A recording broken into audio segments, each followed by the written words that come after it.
سب بہت اچھے انہوں نے لکھا کہ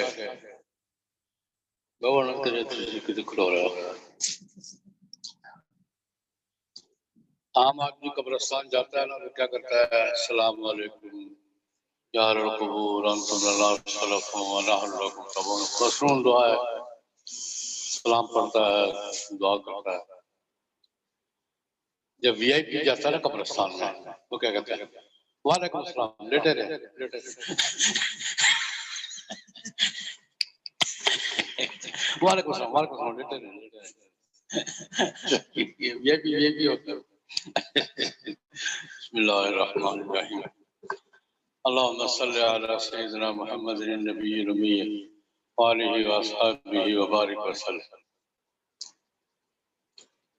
باقاعدہ ترتیب تو چھٹیوں کے بعد ہی کریں گے۔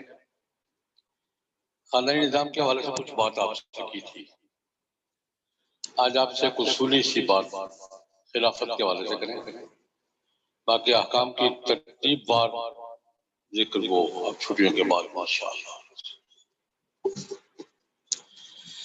خلافت کی دو صورتیں ذکر کی تھی۔ اللہ رب العزت نے انسان کو خلافت عرضی عطا کی۔ خلافت کے دو دائرے ہیں، ایک خلافت تکوینی، ایک خلافت تشریعی۔ خلافت تکوینی کیا ہے؟ کہ زمین کے نظام میں آسمان، فضا، خلا، زمین، تہ، سمندر، گہرائی، یا ہزاروں نہیں لاکھوں قسم کے جانور رہتے ہیں۔ اگر ان کی تعداد شمار کی جائے تو ہزاروں میں نہیں ہے، لاکھوں میں، لیکن ان میں زمین اور سمندر کے فضا میں تصرف کس کو حاصل ہے؟ انسان کے سوا کسی کو تصرف حاصل ہے؟ زمین کے اندر بھی، زمین کے اوپر بھی، سمندر کے اندر بھی، سمندر کے اوپر بھی، فضا میں بھی، اور اب تو یہ خلا میں دخل دینا شروع کر دیا اس نے، خلا میں دخل دینا شروع کر دیا۔ لیکن یہ بات کہ زمین کے سسٹم میں دخل اندازی اور تصرف، یہ تمام رہنے والے تمام جانوروں میں صرف ایک جانور ہے جس کو یہ تصرف کے مواقع حاصل ہیں، صلاحیت حاصل ہے، اور وہ کرتا ہے۔ وہ کون سا ہے؟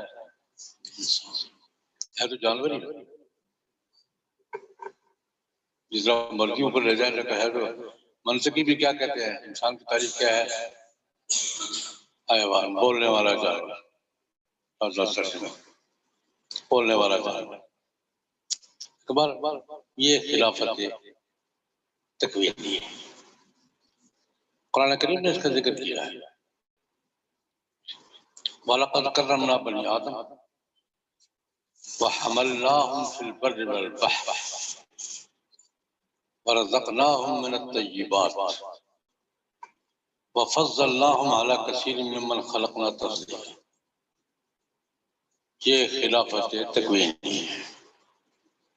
وَلَقَدْ كَرَّمْنَا بَنِي آدَمَ، نسل انسانی کو ہم نے تکریم سے مراد برتری دی، باقی مخلوقات کیا دی ہے؟ وَحَمَلْنَاهُمْ فِي الْبَرِّ وَالْبَحْرِ،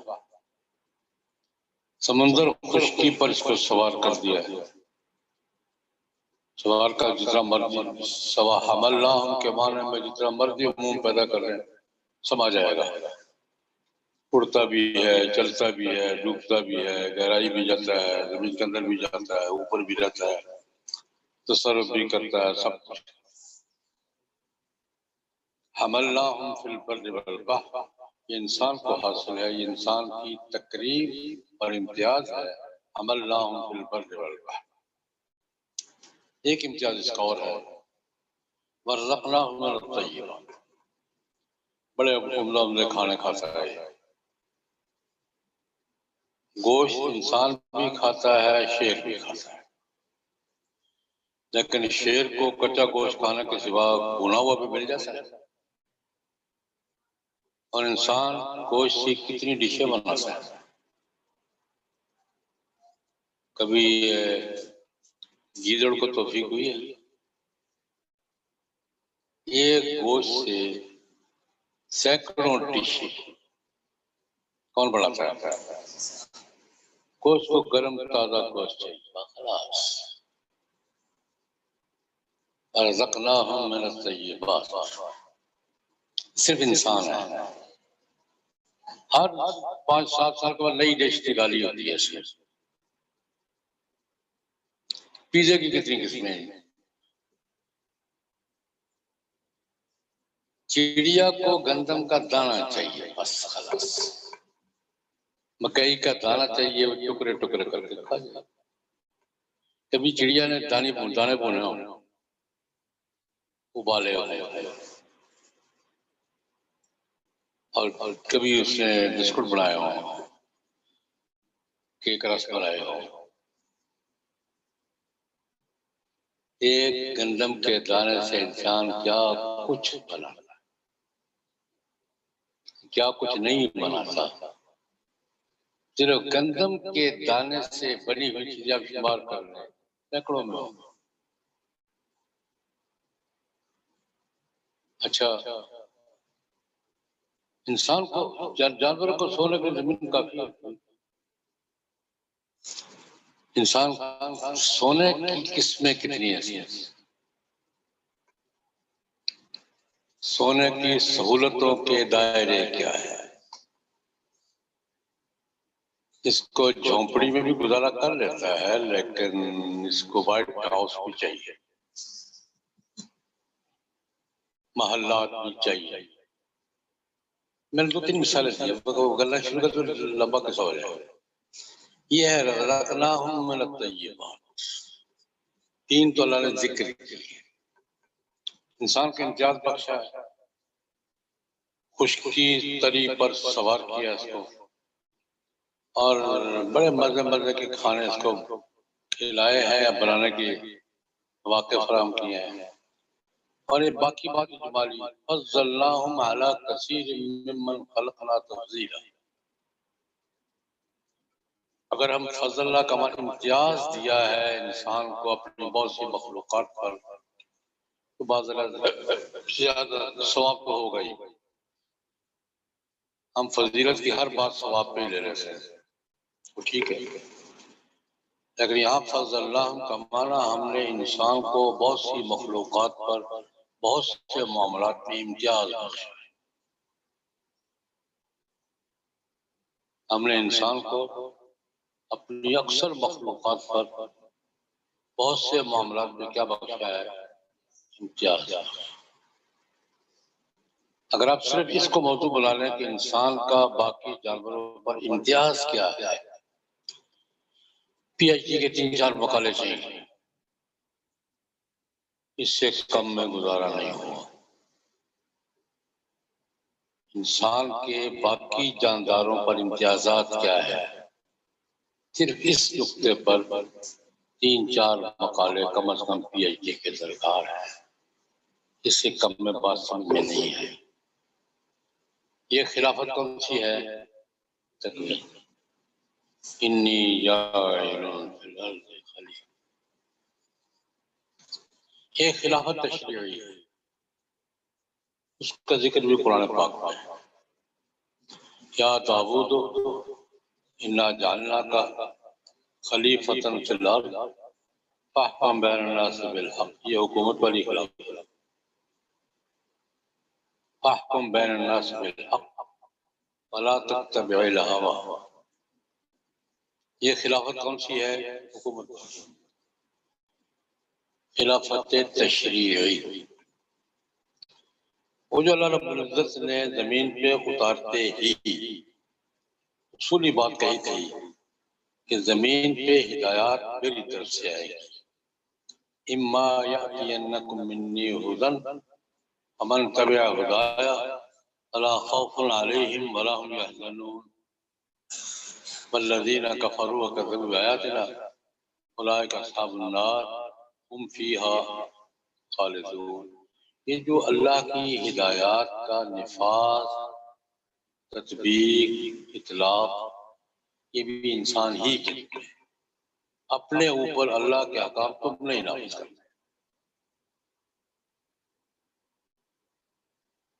زمین کا نظام کس کے احکام پر چلے گا؟ اللہ۔ اس کے احکام اور تنفیذ کی ذمہ داری کس پر ہے؟ یہ خلافت کون سی ہے؟ تشریعی۔ تو میں نے پہلی بات عرض کی ہے کہ خلافت کے دو دائرے ہیں، ایک تکوینی، اس میں مسلمان کافر سارے شریک ہیں، بلکہ آج کل کافر زیادہ ہی شریک ہے۔ تکوینی خلافت میں مسلمان کافر سارے، آج کل کافر زیادہ ہی شریک ہے، ان کے ہاتھ میں زیادہ نظام۔ ایک ہے تشریعی، اللہ کے احکام کو سوسائٹی پہ لاگو کرنا۔ فاحکم بین الناس بالحق انزلنا الیک الکتاب مصدقا لما بین یدیہ من الکتاب ومہیمنا علیہ۔ آگے کیا ہے؟ فاحکم بین۔ ہم نے قرآن پاک کیوں اتارا ہے؟ اس کو نافذ کرو۔ انا انزلنا التوراۃ فیہا ھدی ونور یحکم بها النبیون الذین اسلموا وَلْيَحْكُمْ أَهْلُ الْإِنْجِيلِ بِمَا أَنزَلَ اللَّهُ فِيهِ۔ تورات کے ساتھ بھی یہی حکم تھا، انجیل کے ساتھ بھی یہی حکم تھا، اور قرآن پاک کے ساتھ بھی یہی حکم ہے۔ تو یہ خلافت تشریع کہ اللہ کے احکام کو جو رسولوں کے ذریعے آتے ہیں زمین پہ نافذ کرنا، یہ بھی انسان کی ذمہ داری ہے۔ اپنے اوپر اللہ کے احکام کو تم نافذ کرو گے، یہ خلافت تشریع۔ اچھا، اس کے بھی دو دائرے ہیں بھائی، ایک دائرہ وحی کا ہے، ایک دائرہ خلافت کا ہے۔ حضرات انبیاء کرام علیہم الصلوات و تسلیمات جب تک تشریف لاتے رہے ہیں تو پورا نظام کن کے کنٹرول میں ہوتا تھا؟ انبیاء۔ اللہ کی طرف سے پورا نظام کس کے اختیار میں ہوتا تھا؟ نبی کے۔ نبی اور انبیاء کرام علیہم الصلوات و تسلیمات کے مشن متنوع سے مختلف تھے۔ سوسائٹی کی ضرورت کے مطابق جو اس وقت کی ضرورت ہے، اللہ کے پیغمبر نے اس پہ ہاتھ ڈالا ہے، اس کو پورا کیا۔ دو تین مثالیں دوں گا۔ پیغمبر کا کام سب سے بڑا توحید کی دعوت اور عبادت کی دعوت ہے، لیکن صرف اتنا ہی نہیں ہے۔ پیغمبر کا سب سے بڑا کام توحید، اللہ کی بندگی، لیکن صرف اتنا ہی نہیں ہے۔ پیغمبروں کے کاموں میں قرآن پاک نے جو شمار کرایا دو تین ذکر کرتا۔ موسیٰ علیہ السلام کو اللہ پاک نے نبوت دی، موسیٰ علیہ السلام کی درخواست پر بھائی کو بھی دے دی۔ کس کو؟ ہارون علیہ السلام، درخواست پر دی ہے۔ ارسلہ معی یرد ان یصدقنی، یا اللہ میرا بھائی ہے تو میرا ساتھی بنا لے۔ بھیجا دونوں بھائیوں کو فرعون کے پاس۔ مشن کیا تھا؟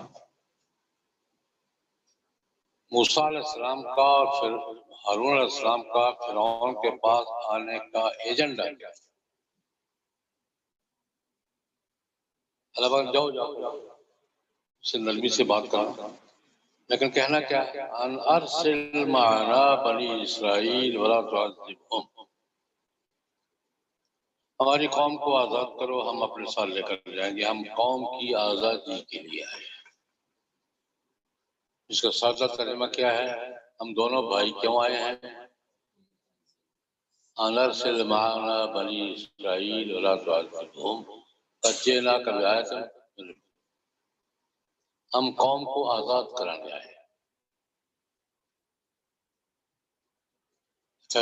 عجیب مزے کی بات ہے، موسیٰ علیہ السلام ہارون علیہ السلام فرعون سے مطالبہ کیا کر رہے ہیں کہ ہم اپنی قوم کو مصر چھوڑ کر فلسطین لے جائیں گے، تم روکو نہیں۔ بنیادی مطالبہ یہی تھا نا، ہم کس لیے آئے ہیں کہ بنی اسرائیل کو مصر سے نکال کر کہاں لے جائیں؟ فلسطین۔ تم رکاوٹ نہیں ڈالنا، آزادی دے دو۔ وہ کیا کہہ رہا ہے؟ ان ھذان لساحران یریدان ان یخرجاکم من ارضکم بسحرہما ویذھبا بطریقتکم المثلی۔ یہ دو جادوگر آئے ہیں، تمہیں مصر سے نکالنا چاہتے ہیں، تمہاری تہذیب کو ختم کرنا چاہتے ہیں۔ وہ کیا کہہ رہے ہیں، یہ کیا کہہ رہا ہے؟ ڈپلومیسی کی زبان سمجھ آئی؟ اس کو ڈپلومیسی کہتے ہیں۔ وہ کہہ رہے ہیں ہم قوم کو لے جانے کے لیے آئے ہیں، وہ کہتے ہیں تم قبضہ کرنے کے لیے آئے ہو۔ بات سمجھ آئی یا نہیں آئی؟ وہ کیا کہہ رہے ہیں، انا ارسل معنا بنی اسرائیل ولا تعذبهم، ان کو سختیاں نہ کرو، جانے دو، ہم اس کو لے کے فلسطین چلے جائیں گے۔ تو مصر پر قبضے کی بات کر، چھوڑنے کی بات کر رہے ہیں۔ اور یہ کیا کہہ رہا ہے، ان ھذان لساحران یریدان ان یخرجاکم من ارضکم بسحرہما، تمہیں نکالنا چاہ رہے ہیں۔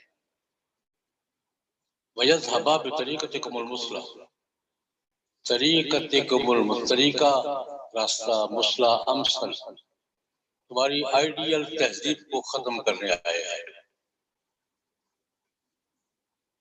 تمہیں مصر سے نکالنے کے لیے آئے ہیں، تمہاری آئیڈیل تہذیب کو ختم کرنے کے لیے آئے ہیں۔ یہ وہی ہے، اس کو کہتے ہیں ڈپلومیسی۔ وہ کہہ رہے ہیں یہ کوئی بات نہیں میں لگا رہا، لیکن ایک بڑا دلچسپ مکالمہ ہوا یہاں، قرآن پاک نے ذکر کیا ہے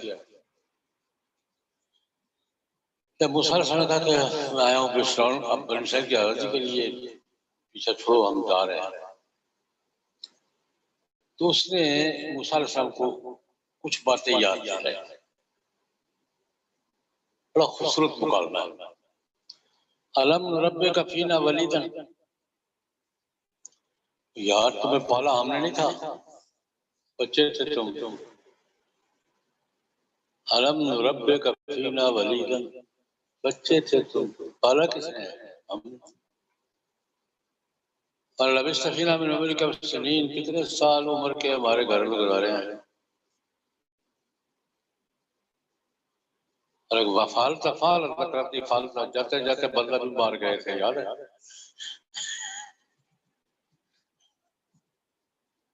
فرعون اپنے احسانات یاد دلا رہا۔ الم نربک فینا ولیدا ولبثت فینا من عمرک سنین،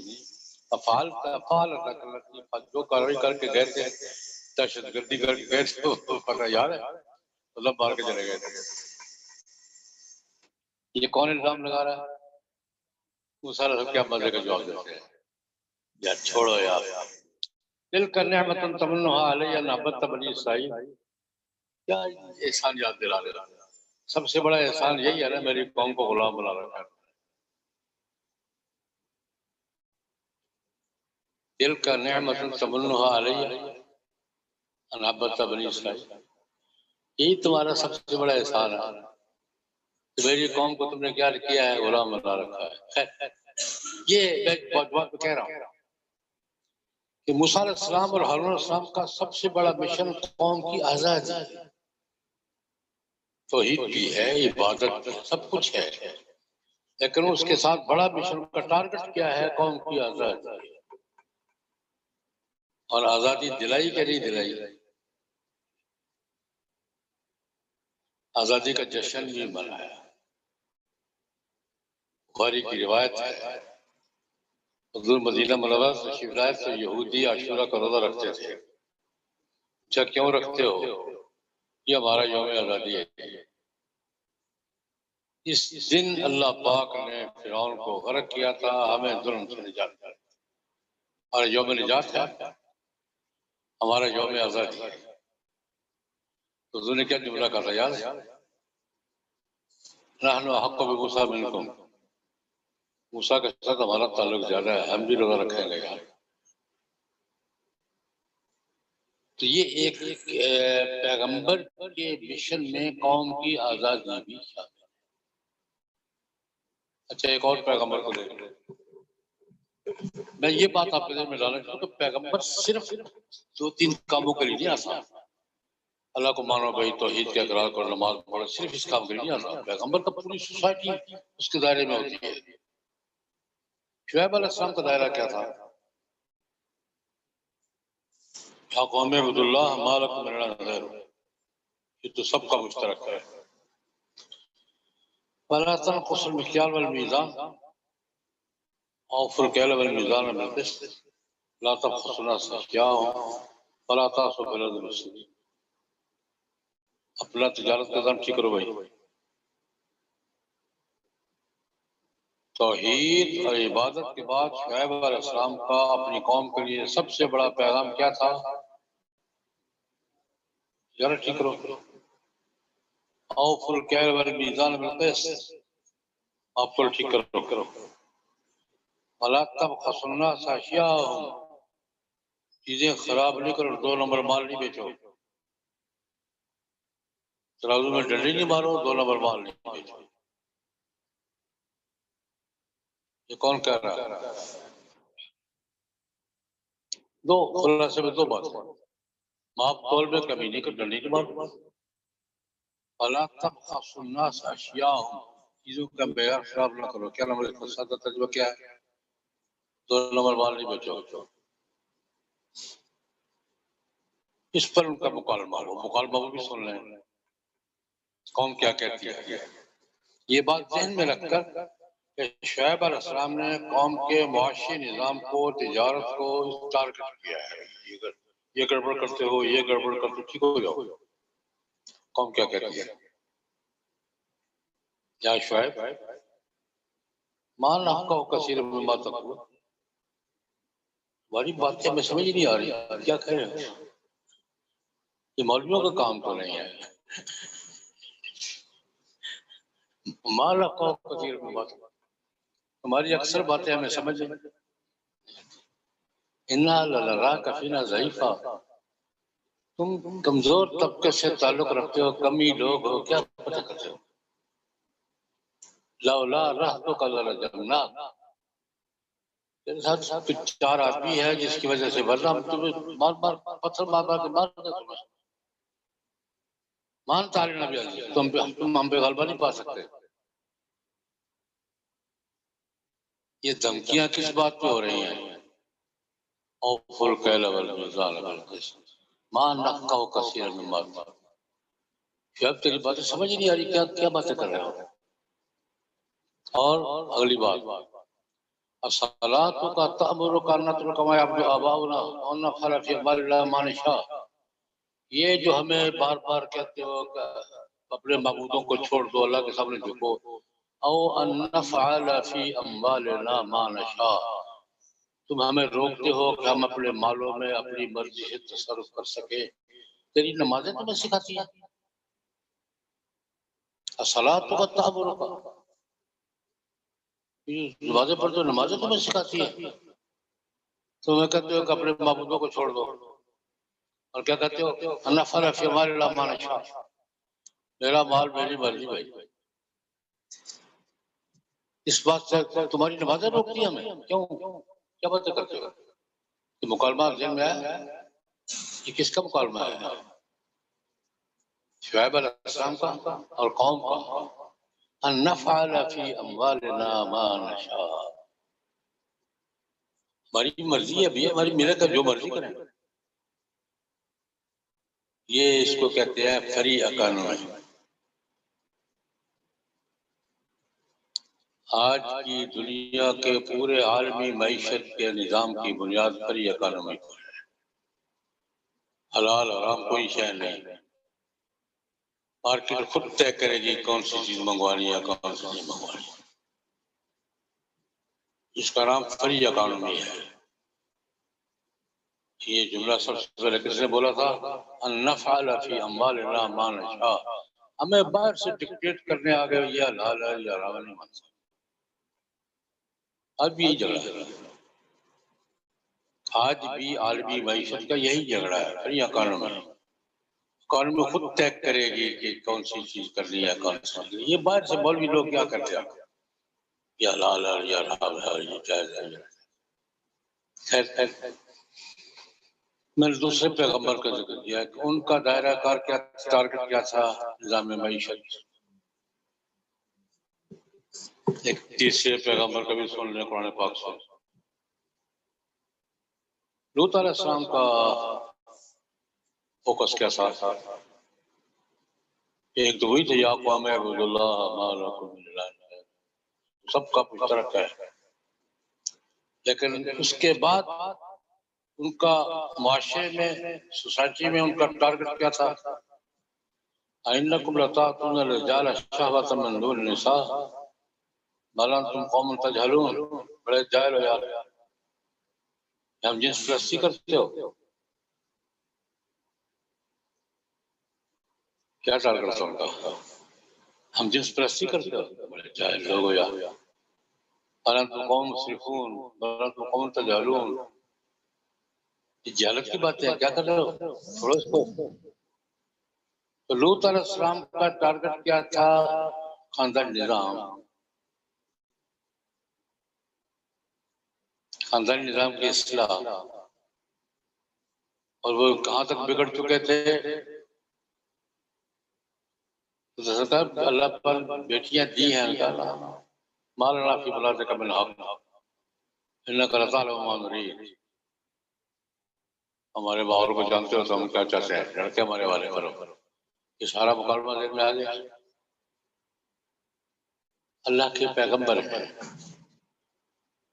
اور مرد عورت کے تعلقات پہ بحث کر رہے ہیں، خاندانی نظام پہ بحث کر رہے ہیں، اور ہم جنس پرستی کو ٹارگٹ کر کے پھر اللہ پاک نے سب سے زیادہ سزا بھی اسی پر دی ہے نا. قوموں کو بڑی بڑی سزائیں دی ہے. نوح علیہ السلام کی قوم کا اپنا عذاب تھا، شعیب علیہ السلام کی قوم کا اپنا عذاب تھا، ہود علیہ السلام کی قوم کا اپنا عذاب تھا. مختلف صورتیں بیان کی. سب سے زیادہ سنگین سزا کس کو ملی ہے؟ قوم لوط. امطرنا علیہم مطرا فجعلنا عالیہا سافلہ امطرنا علیہم حجارۃ من سجیل منضود مصففہ عند ربک وما ہی من الظالمین ببعید. اللہ کہتے میں نے جب ہیسی اتنے کر تو حبالہ کر دیا، فجعلنا عالیہا سافلہ، بس یہ الٹا دیا، پتھر برسائے، منضود مصففہ، لگاتار. اور ڈرون حملے سے نام لکھا ہوا تھا، یہ پتھر فلاں کو لگا. سب سے پہلے ڈرون حملے کس نے کیے ہیں؟ اللہ پاک. مصففۃ عند ربک، ہر پتھر کے پہ اللہ کی طرف سے نام لکھا ہوا تھا، یہ فلاں کو لگے گا یہ فلاں کو لگے گا. ڈرون حملہ کیسے کرتے؟ منظور تہ در تہ، لگاتار مسلسل، مصففۃ عند ربک. اللہ پاک یہ سارا منظر بیان کر کے کہتا مکے والوں کو ما ہی من الظالمین، یا جا کے دیکھ لو یار تم سے دور تو نہیں ہے، یروشلم جاتے ہوئے راستے میں ہے. اور یہ واحد عذاب ہے جس کی نشانی آج تک باقی ہے. زمانہ کون سا ہے؟ ابراہیم علیہ السلام جی ہے نا. آج تک وہ ڈیڈ سی موجود ہے. 5 بستیاں جب غرق ہوئی ہیں، زمین پھٹی ہے، پانی نکلا ہے، وہ پانی آج تک موجود ہے یار. اس کو ڈیڈ سی کہتے ہیں، بحر میت کہتے ہیں، بحر مردار کہتے ہیں. آج بھی وہ ایک چھوٹا سا سمندر اردن اور اسرائیل کے درمیان ڈیڈ سی کے نام سے موجود ہے، جو 5 بستیوں کے غرق زمین میں دھنس جانے کے بعد نمودار ہوا تھا. اور دنیا کا واحد پانی ہے، سمندر کی شکل میں چھوٹا سا سمندر ہے، نہ اس پہ زندگی ہے نہ اس پہ تیراکی ہے. اتنا زہریلا پانی ہے کہ کوئی جانور زندہ نہیں رہتا، اتنا کثیف ہے کہ کشتی نہیں چلتی ہے. اس کا نام ڈیڈ سی ہے. اللہ بات دیکھو یار جا کر ما ہی من الظالمین، بھائی تم سے دور تو نہیں ہے، جاؤ جا کے دیکھو اللہ کا عذاب کیسے آتا ہے. تو یہ میں نے کیا بتایا انبیاء کا مشن. ہمیں یہ بات ہر وقت جب انبیاء صرف عبد اللہ ہمارا کا بنیادی کام تھا، لیکن صرف یہ نہیں تھا، اور فلکیل بھی ان کے کام تھا، اور سلمانہ بنی اسرائیل بھی ان کے کام تھا، اور انتم قوم تجہلون بھی ان کے کام تھا.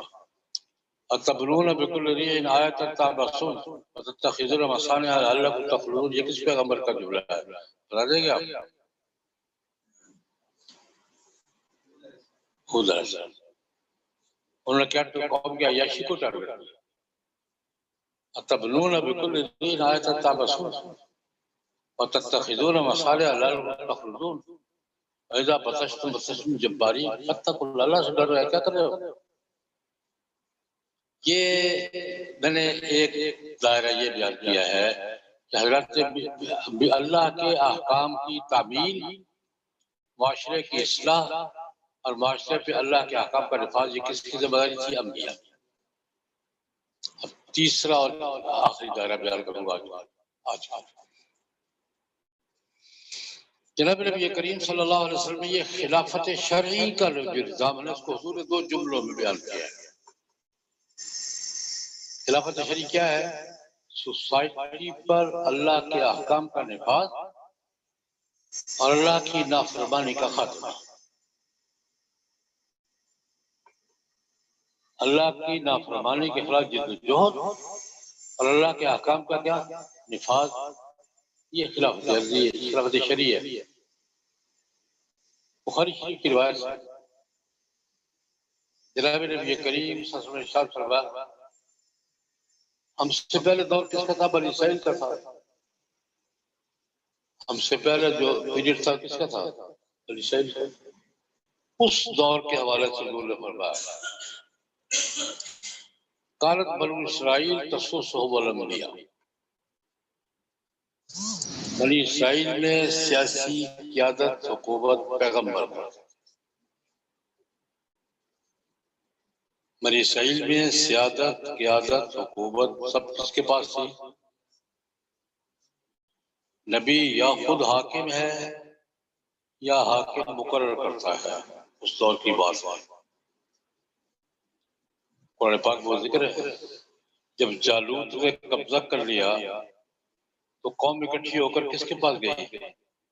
اذ قالوا لنبی لہم ابعث اللہ ملکا نقاتل فی سبیل اللہ. امیر مقرر کرے، ہم نے جہاد کر رہا ہے. امیر مقرر کرنے کی درخواست کس سے کی؟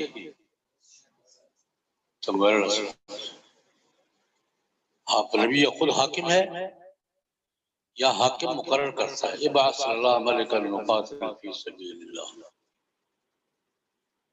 سلیمان علیہ السلام پیغمبر بھی ہیں، حاکم بھی ہیں. داؤد علیہ السلام پیغمبر بھی ہیں، حاکم بھی ہیں. یوشع بن نون پیغمبر بھی ہیں، حاکم بھی ہیں. خود موسیٰ علیہ السلام جب وادی تین میں آیا تو حکومت کس کی تھی؟ موسیٰ علیہ السلام کی تھی، ہارون علیہ السلام کی تھی. فرمایا کانت بنو اسرائیل تسوسهم الانبیاء. بنی اسرائیل میں سیاست، قیادت، حکومت کس کے پاس تھی؟ انبیاء کے پاس. کلما ہلک نبی خلفہ نبی. ایک نبی رخصت ہوتا تھا، دوسرا آ جاتا تھا.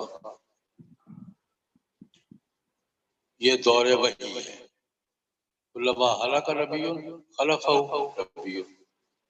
ساتھی انہ لا نبی باجی، میرے پاس نبی کو نہیں آنا. تو سسٹم کیسے چلے گا؟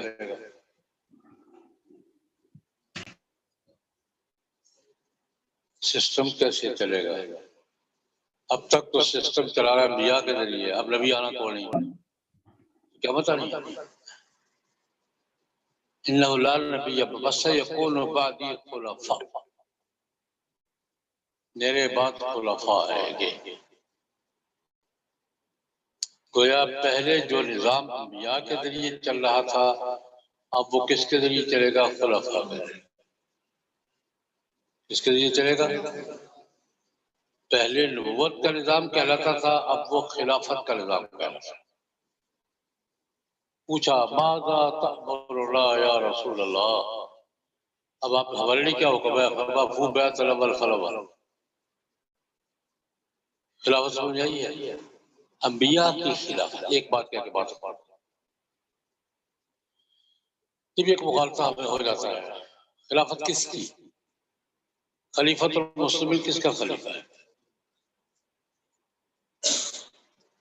حضرت صدیق اکبر پہلے خلیفہ ہے. خلافت کا نقطہ آغاز کون ہے؟ ابوبکر صدیق. کس کے خلیفہ تھے؟ جناب نبی کریم صلی اللہ علیہ وسلم. ہمارے خلیفہ اللہ کا خلیفہ جو ہوتا ہے، اللہ کا خلیفہ اعظم ہی تھا. خلافت حضور کی نیابت. آپ فقہا کے خلافت کی تعریف پڑھ لیں. امت کے اجتماعی نظام کو سنبھالا نیابتاً عن النبی صلی اللہ علیہ وسلم. خلافت کی تعریف یہ کرتے ہیں فقہا. کسی کہیں بھی پڑھ لیں. خلافت کا معنی کیا ہے؟ خلافت شریعہ امت کے اجتماعی نظام کو کنٹرول کرنا نیابتاً عن النبی صلی اللہ علیہ وسلم.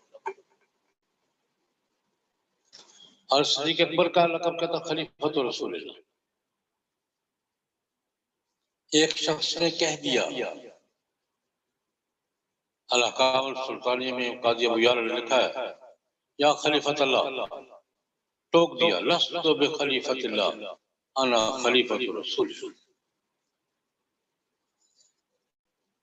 حضرت صدیق اللہ لست بخلیفۃ اللہ کا خلیفہ نہیں. اس کا خلیفہ ہوں، انا خلیفۃ رسول اللہ. اچھا، نتیجے کی بات یہ ہے، حضرت صدیق اکبر کو یا خلیفۃ رسول اللہ کہا جاتا تھا. کتابوں میں لکھا ہوا ہے. حضرت عمر آئے تو لوگوں نے کہنا شروع کر دیا، خلیفۃ رسول اللہ. حضرت عمر کو الجھن ہونے لگی کہ میں تو گزارا کر رہا، تیسرا کیا کرے گا؟ یا خلیفۃ رسول اللہ. اور چوتھے کا کیا حال ہوگا؟ اس بات سے حضرت عمر کو الجھن ہوتی تھی. یا خلیفۃ رسول اللہ. اب تیسرے نے کیا کہہ رہا ہے؟ یا خلیفۃ رسول اللہ. اور چوتھے نے کیا کہہ رہا ہے؟ یا خلیفۃ. حضرت عمر کو الجھن ہوتی ہے. یہ امیر المومنین کا لفظ سب سے پہلے کس نے کہا ہے؟ عمرو بن العاص، خالد بن ولید.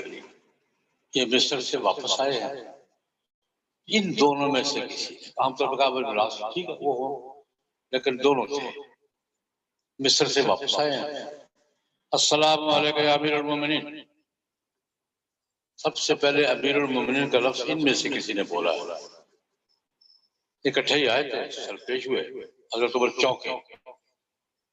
الٹا کیا کہا تم نے؟ ڈر گئے وہ، پتہ نہیں نے کیا کہا ہے. تو کیا کہا ہے؟ عمرو بن العاص سے نحن المؤمنون انت امیرنا، ہم مومن ہیں، آپ ٹھیک کہا تم نے، بھائی یہی کہا کرا. حضرت عمر کے دور سے امیر سے پہلے کوئی امیر المومنین نہیں تھا. تو میں نے تھوڑا سا خلافت تکوینی، خلافت شرعی، تھوڑا سا دائرہ اس کا ذہن میں آیا ہے. اب باقی باتیں انشاءاللہ عید کے بعد چھٹیوں کے بعد ترتیب سے عرض کریں گے. اللہم صلی اللہ